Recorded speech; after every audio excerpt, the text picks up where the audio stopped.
हे जनार्दन, यदि आपको यह मान्य है कि कर्म से ज्ञान श्रेष्ठ है, तो फिर हे केशव, आप मुझे इस भयंकर कर्म ऐसे युद्ध में क्यों प्रवृत्त करते हैं? आप इस मिश्रित वाक्य से मेरी बुद्धि को मोहित करते हैं। अतः आप उस एक मार्ग को निश्चित रूप से कहिए जिससे मैं परम श्रेय को प्राप्त कर सकूं।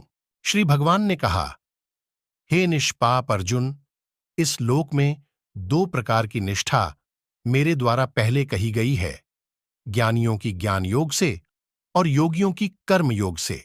कर्मों के न करने से मनुष्य नैष्कर्म्य को प्राप्त नहीं होता और न कर्मों के संन्यास से ही वह सिद्ध प्राप्त करता है। कोई भी पुरुष कभी क्षण मात्र भी बिना कर्म किए नहीं रह सकता, क्योंकि प्रकृति से उत्पन्न गुणों के द्वारा अवश हुए सब पुरुषों से कर्म करवा लिया जाता है। जो मूढ़ बुद्धि वाला पुरुष कर्मेंद्रियों का निग्रह कर इंद्रियों के भोगों का मन से स्मरण करता रहता है, वह मिथ्याचारी अर्थात दंभी कहा जाता है। परंतु हे अर्जुन, जो पुरुष मन से इंद्रियों को वश में करके अनासक्त हुआ कर्मेंद्रियों से कर्मयोग का आचरण करता है, वह श्रेष्ठ है। तुम अपने नियत कर्तव्य कर्म करो, क्योंकि अकर्म से कर्म श्रेष्ठ हैं। तुम्हारे अकर्म होने से तुम्हारा शरीर निर्वाह भी सिद्ध नहीं होगा। यज्ञ के लिए किए हुए कर्म के अतिरिक्त अन्य कर्म में प्रवृत्त हुआ यह पुरुष कर्मों द्वारा बंधता है। इसलिए हे कौन्तेय, आसक्ति को त्याग कर यज्ञ के निमित्त ही कर्म का सम्यक आचरण करो। सृष्टिकर्ता प्रजापति ब्रह्मा ने सृष्टि के आदि में यज्ञ सहित प्रजा का निर्माण कर कहा, इस यज्ञ द्वारा तुम वृद्धि को प्राप्त हो और यह यज्ञ तुम्हारे लिए इच्छित कामनाओं को पूर्ण करने वाला हो। तुम लोग इस यज्ञ द्वारा देवताओं की उन्नति करो और वे देवतागण तुम्हारी उन्नति करें। इस प्रकार परस्पर उन्नति करते हुए तुम परम श्रेय को प्राप्त होंगे।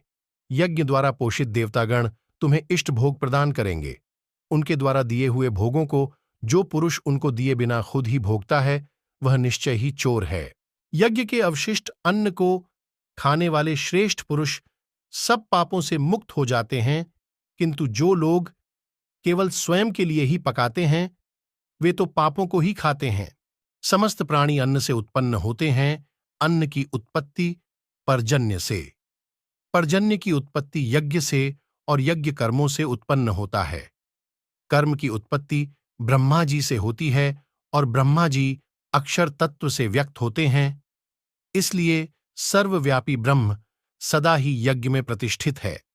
जो पुरुष यहां इस प्रकार प्रवर्तित हुए चक्र का अनुवर्तन नहीं करता, हे पार्थ, इंद्रियों में रमने वाला वह पाप आयु पुरुष व्यर्थ ही जीता है।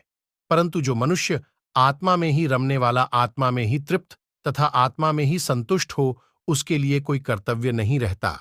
इस जगत में उस पुरुष का कृत और अकृत से कोई प्रयोजन नहीं है और न वह किसी वस्तु के लिए भूत मात्र पर आश्रित होता है। इसलिए तुम अनासक्त होकर सदैव कर्तव्य कर्म का सम्यक आचरण करो, क्योंकि अनासक्त पुरुष कर्म करता हुआ परमात्मा को प्राप्त होता है।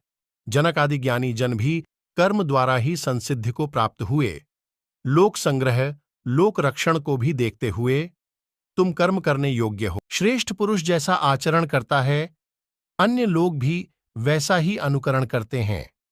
वह पुरुष जो कुछ प्रमाण कर देता है, लोग भी उसका अनुसरण करते हैं। यद्यपि मुझे त्रैलोक्य में कुछ भी कर्तव्य नहीं है तथा किंचित भी प्राप्त होने योग्य वस्तु अप्राप्त नहीं है, तो भी मैं कर्म में ही बरतता हूं। यदि मैं सावधान हुआ, कदाचित कर्म में न लगा रहूं तो, हे पार्थ, सब प्रकार से मनुष्य मेरे मार्ग का अनुसरण करेंगे। यदि मैं कर्म न करूं तो ये समस्त लोक नष्ट हो जाएंगे और मैं वर्ण संकर का कर्ता तथा इस प्रजा का हनन करने वाला होऊंगा। हे भारत, कर्म में आसक्त हुए अज्ञानी जन जैसे कर्म करते हैं, वैसे ही विद्वान पुरुष अनासक्त होकर लोक संग्रह की इच्छा से कर्म करे। ज्ञानी पुरुष कर्मों में आसक्त अज्ञानियों की बुद्धि में भ्रम उत्पन्न न करे, स्वयं भक्ति से युक्त होकर कर्मों का सम्यक आचरण कर उनसे भी वैसा ही कराए। संपूर्ण कर्म प्रकृति के गुणों द्वारा किए जाते हैं। अहंकार से मोहित हुआ पुरुष मैं करता हूं ऐसा मान लेता है। परंतु हे महाबाहो, गुण और कर्म के विभाग के सत्य तत्व को जानने वाला ज्ञानी पुरुष यह जानकर कि गुण गुणों में बरतते हैं, कर्म में आसक्त नहीं होता। प्रकृति के गुणों से मोहित हुए पुरुष गुण और कर्म में आसक्त होते हैं। उन अपूर्ण ज्ञान वाले मंदबुद्धि पुरुषों को पूर्ण ज्ञान प्राप्त पुरुष विचलित न करे। संपूर्ण कर्मों का मुझ में संन्यास करके आशा और ममता से रहित होकर संताप रहित हुए तुम युद्ध करो। जो मनुष्य दोष बुद्धि से रहित और श्रद्धा से युक्त हुए सदा मेरे इस उपदेश का अनुष्ठान पूर्वक पालन करते हैं, वे कर्मों से बंधन से मुक्त हो जाते हैं। परंतु जो दोष दृष्टि वाले मूढ़ लोग इस मेरे मत का पालन नहीं करते, उन सब ज्ञानों में मोहित चित्त वालों को तो तुम नष्ट हुए ही समझो। ज्ञानवान पुरुष भी अपनी प्रकृति के अनुसार चेष्टा करता है। सभी प्राणी अपनी प्रकृति पर ही जाते हैं, फिर इसमें किसी का निग्रह क्या करेगा। इंद्रियेंद्रिय अर्थात प्रत्येक इंद्रिय के विषय के प्रति मन में राग द्वेष रहते हैं। मनुष्य को चाहिए कि वह उन दोनों के वश में न हो, क्योंकि वे मनुष्य के शत्रु हैं। सम्यक प्रकार से अनुष्ठित परधर्म की अपेक्षा गुणरहित स्वधर्म का पालन श्रेयस्कर है।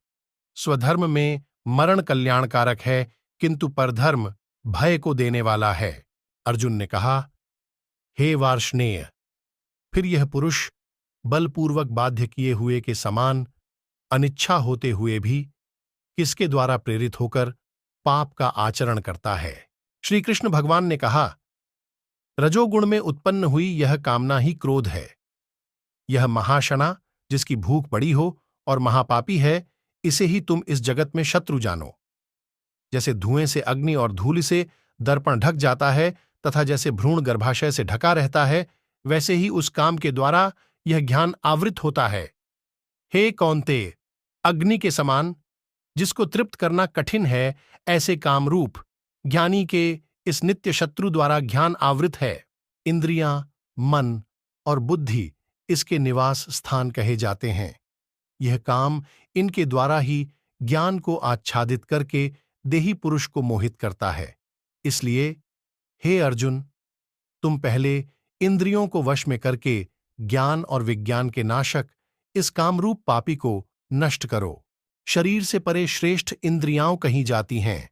इंद्रियों से परे मन है और मन से परे बुद्धि है, और जो बुद्धि से भी परे है वह आत्मा है। इस प्रकार बुद्धि से परे शुद्ध आत्मा को जानकर आत्मा बुद्धि के द्वारा मन को वश में करके, हे महाबाहो, तुम इस दुर्जेय कामरूप शत्रु को मारो।